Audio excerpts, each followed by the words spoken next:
collections that lie there in that old curiosity shop.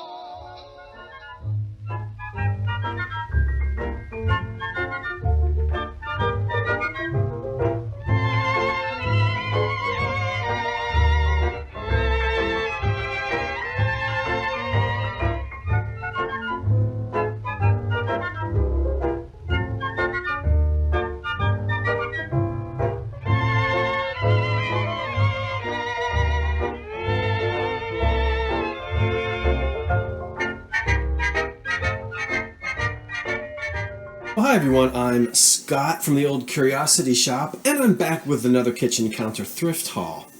Now, some of these things you have seen before, and some of the things I've just dug up out of my storage area. Everything here is pre-virus. Shops are still closed, and they will remain so for quite a while, but that's not going to stop me. And I still have boxes more that I haven't really gotten into yet. So there's going to be a few more thrift hauls in the coming days. Everything that you see here is currently for sale in the Old Curiosity Shop. The link to the shop is in the description box just below this video. We'll start here with Moonstone, Anchor Hawking's Moonstone, which was only produced for a few years during the war. I think 1941 to 46, which is technically right after the war. That's a 10-inch platter for serving whatever you might like. A few little scratches in the center, but there aren't any chips on this piece. And I've often said how much I really like Moonstone, and I think it's undervalued. I think it's an undervalued pattern in the area of depression glass. There's lots of it out there. It's very affordable, and a table full of this in candlelight is beautiful. A mug made by Glass Bake from the Bicentennial. I think I showed you that already. 1976. I remember it well. Here's a little pink or peach, somewhere in between. I guess we would say a peach color. Depression glass, little nut or candy dish. Is that a 3-leaf clover? Anyway, you can put your salted almonds, peanuts, and cashews in that, and they won't touch each other.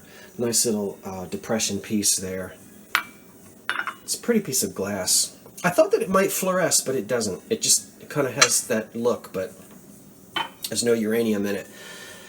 I happen to know now there's no mountain in Mount Clemens, Michigan, but that's a little souvenir piece. Probably dates to anywhere from 1890s to 1930. Big stretch, but they made this stuff for many years. Often there are dates on it. This one's not dated.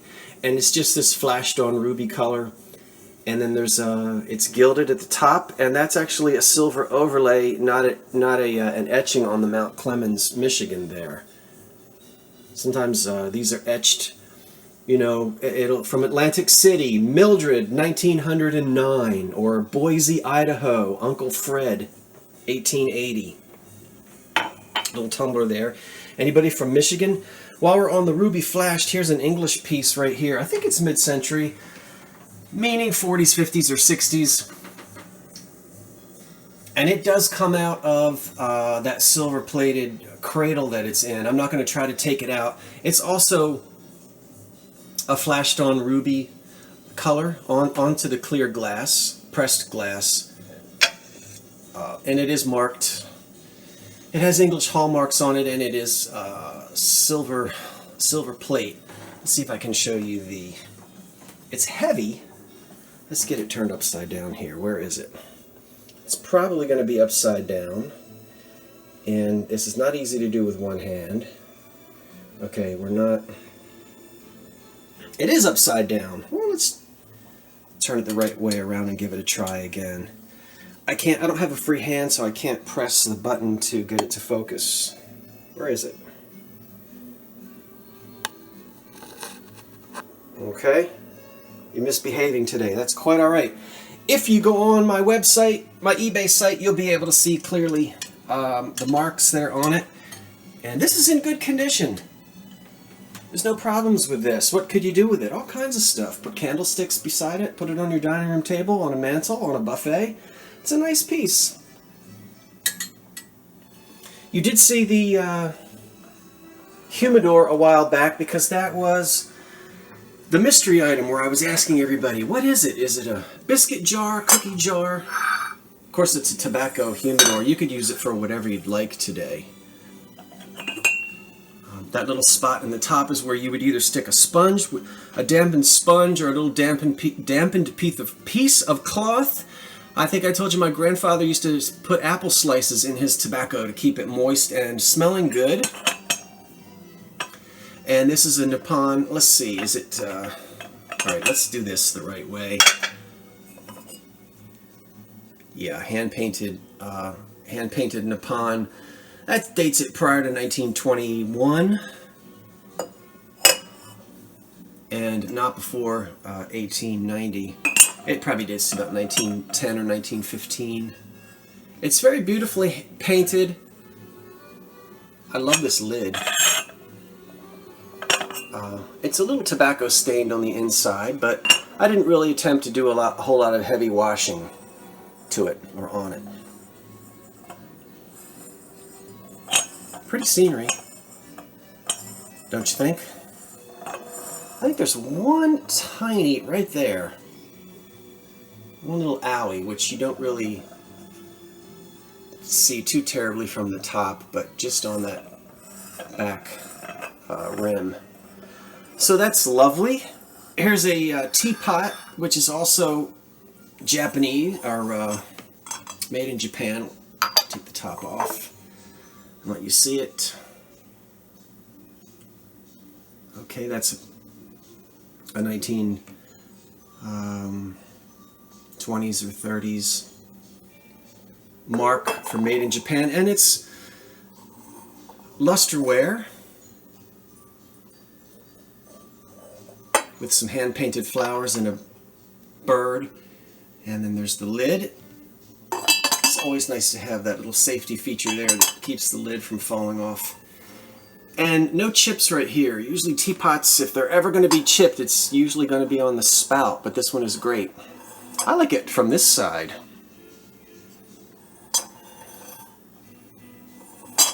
So, 1920s, 30s, and I think we're pretty clean on the inside of that, should you care to use it. I didn't wash it, actually. I usually do. Clean the outside, but I didn't clean the inside. And then this little honey pot here, which has nothing on the bottom. It might have had, it's probably Japan. It might have had a Japan paper label on the bottom, but it could be American as well. Honey bees on it. Pull your honey out of this. It is heavily crazed and stained. You know, sometimes you can soak these things in different concoctions to get the staining out if you choose to. It doesn't bother me. Most people, I don't think, really keep honey out in jars like this these days. We tend to keep it all sealed up in our refrigerators, so you could use this for whatever. I like the bee on the top, and he's fantastic because his wings are not chipped. And the inside.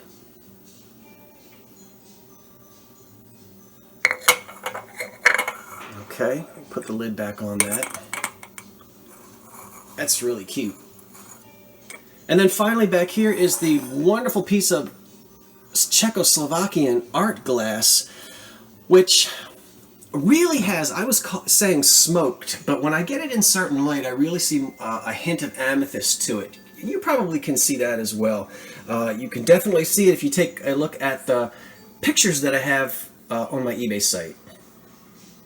And this is in super shape with no chips or cracks or scratches on it at all. Very beautifully, highly polished bottom. And this dates to about 1930. And I give a little more history of it when you go and actually look at the auction site. Look how smooth that bottom is. It actually keeps spinning on its own. It's so highly polished. It's a really pretty piece of Czechoslovakian Art Deco glass. I would say it's deco. You see, depending. See, you get a little bit of a amethyst hint to it, a little bit of a smoky hint. So anyway, that's up for sale as well. Okay, I didn't tell you anything about the Emerson radio back here. It dates to 1941. I've been collecting, doing some repair and fiddling with radios since I was a teenager. This is a fairly common model. Again, 1941 Emerson. And the first question everybody says or asks, does it work? Well, you've heard me talk many, many, many times before. If you have an old radio like this that's unrestored, don't plug it in. When you plug them in, if you've got condensers that have leaked all over the place, and I mean, they don't actually leak anything, they leak electronically, we'll just leave it at that. You can do damage by just destroying parts of the electronic components, so it's really not a good idea. If you plan on having a radio restored because you want to listen to it, you probably should not plug them in for that reason. This one I do happen to know is completely unrestored. It needs to have a total restoration, recapped and everything. The vacuum tubes are in there. It's unmonkeyed with. It's what we call attic fresh. Collectors like it this way. Thankfully, nobody came along and ripped the guts out and stuck some Bluetooth speaker in there. That's okay if the innards don't survive and you just have a nice cabinet. But I don't like to see old radios gutted when they can be restored, and this one can be because it's in decent, untouched condition. So this cabinet just needs a little bit of scratch cover. If you were to strip this, in my opinion, you really ruin it. So a little bit of scratch cover and some paste wax, and you're going to have another really beautiful cabinet. And as I said, it can be restored. Okay, so right now, it's just sitting there for decoration. Hey, if you just want the look of the 40s, maybe you just want a little radio to sit in your kitchen, you could do that. But this is, as is, not to be plugged in unless you're going to have it restored, because in present state it will not pick up stations. Okay? Alright, so backing back up, there it all is. As I said, I'm still unpacking. I've got more stuff. This is all available now. And I'll be back in 2 or 3 days with another thrift haul. Thanks for crossing the Ben Franklin Bridge with me yesterday. A lot of you really enjoyed that. I'll do some more field trips for you. Thanks for watching. I'm Scott from the Old Curiosity Shop. So long for now.